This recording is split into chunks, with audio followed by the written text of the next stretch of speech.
Rusame reader, Crow Song, and today I will be reading to you from Black Coffee by MysterySaviour.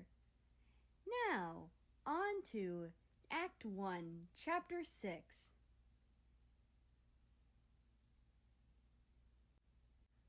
I'm melting, Russ! Melting! What? Why? America whimpered as he slammed his face into his textbook. This maths is killing me.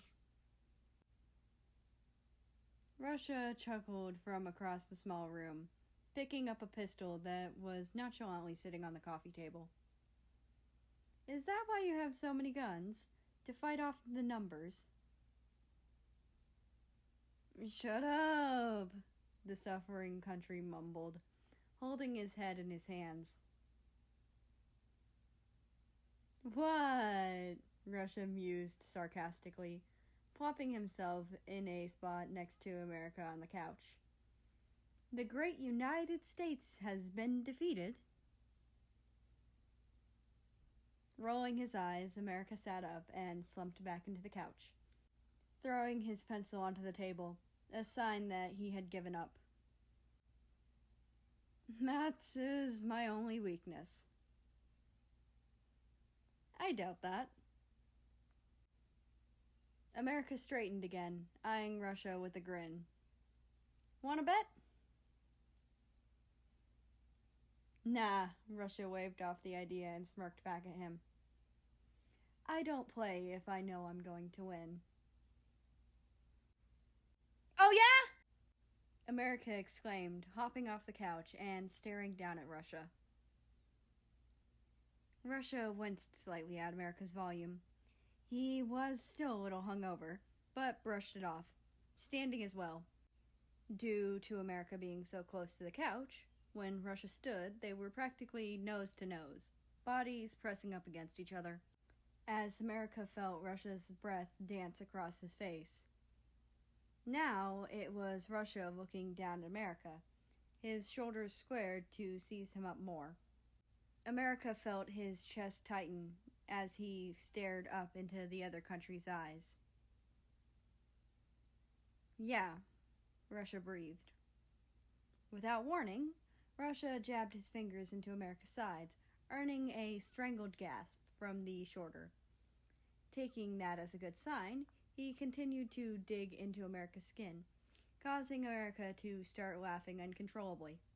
He grinned as his friend struggled to breathe through the tickling, wriggling and squirming to try to escape. I think I found another weakness, Mary. With a bit of luck, America freed himself, hunching over and gasping for breath. But Russia wasn't letting him go that easily, and tackled him onto the couch, proceeding to tickle him more easily while straddling him. America wheezed and giggled, and even snorted occasionally underneath him, flailing his arms about. Yeah, please, stop! America begged between chortles. Finally, Russia decided to have some mercy and rested his arms on either side of America, staring down at the puffing boy. America gazed up at him in return, still smiling, causing Russia to smile back. Russia eyed America's sunglasses, his curiosity increasing by the second. What was behind those glasses? What was he trying to hide? Surely America's glasses would have fallen off during their little skirmish due to all the boys wriggling. But no, they stayed put. He even seemed to try extremely hard to maintain their position. Wordlessly, Russia lifted a vermilion hand to America's face, hearing the boy's breath hitch at the moment. Russia gently grasped the frame of his shades and slowly began to slide them down America's nose. Suddenly, America seemed to realize what he was allowing and shot up, accidentally headbutting Russia. Both countries groaned at the impact, America rubbing his forehead and Russia reciprocating. What the hell, Mary? Russia hissed through gritted teeth, climbing off of him. America stayed silent, staring at the floor with a grimace. He couldn't believe what had almost happened. How could he let his guard down so easily? What the hell had Russia done to make him so compliant? Mary? Russia tried to get the boy's attention by lifting him and settling him onto his lap, attempting to get a better look at his face to understand where his train of thought was going. What if he had seen? What would he think? Would he even want to be around a freak like me? I need to be more careful. America? America's eyes snapped back to Russia, taken aback by the concerned look on the other's face. It was only then that he comprehended the situation. Russia had pulled him into his lap. He was holding him in his arms, pressing his body against him, staring straight into his eyes. America stuttered, a blush growing on his face. What was the question again? Russia snickered, instinctively pressing his forehead against the smaller countries, receiving even more blushing from America, if that was even possible. He had never realized Russia was so affectionate. It was probably just the exhaustion. Neither of them had slept much the last night, and they both woke up fairly early. It wasn't anything real. It was just America overreacting with his gayness. Right? No question, really. I just got worried because you spaced out a bit. Yeah, America chuckled nervously. Astronauts will do that to you. Astronauts in training, you mean? Russia teased, subconsciously clutching the boy on top of him even tighter around the waist. Hey! Stop stomping on my dreams. Someone's got to keep you in check. America pouted playfully and, to his delight, drew another laugh from Russia. After a few more seconds of blissful ignorance, America remembered how wrong this was. Russia wasn't gay. At least, he didn't think so. He needed to get out of this situation before he did something he'd regret. Could you let go, please? America coughed, looking away. Russia looked down, eyes widening, as if he'd only just realized America was on top of him, and parts of his flag that weren't red were starting to turn a similar shade. He quickly ripped his arms from America, holding them up in the air.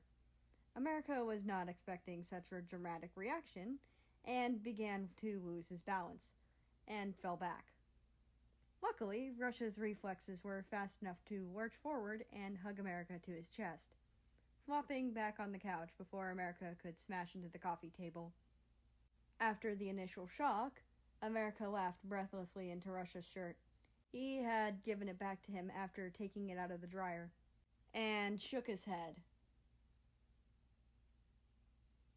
You are a disaster zone, Mary, Russia huffed, not amused in the slightest. What if he had crashed into the coffee table? That thing was glass. It would have hurt him so badly.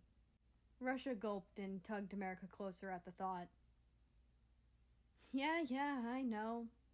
America looked up at Russia wistfully before clambering off the taller country's lap and picking up his textbook once again. But I'm a disaster zone that's gotta study.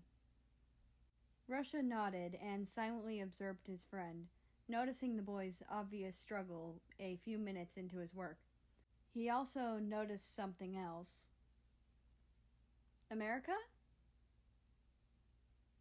Yep, the boy beside him answered distractedly.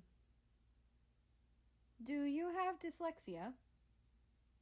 America stopped scrawling down through equations and stared at Russia, who stared back at him with interest. He went back and smiled bittersweetly. ADHD, actually. Russia nodded, as if what America said was just confirmation to what he had already known. He had recognized the signs fairly early. Jumbling of letters and numbers, the loudness and seemingly endless amounts of energy, the rambling, the difficulty staying on subject, the spacing out. Is that why you're having so much trouble? America nodded hesitantly, not liking to admit the fact that he needed help. He was a superpower, the peacekeeper, the hero.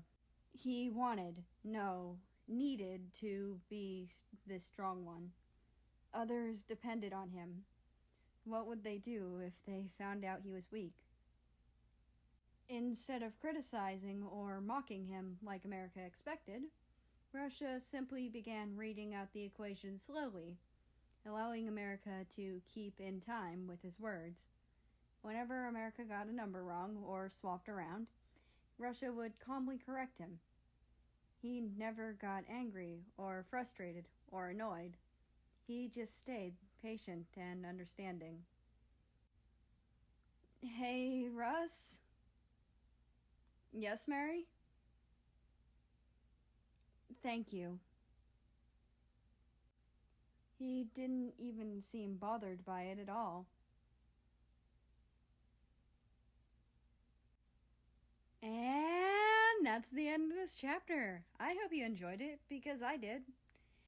That being said, I would like to invite you to join the Discord, which is linked down in the description below. Anyway, I hope you have a nice rest of your day, night, or whatever it is for you. Just enjoy your time, and I will see you tomorrow.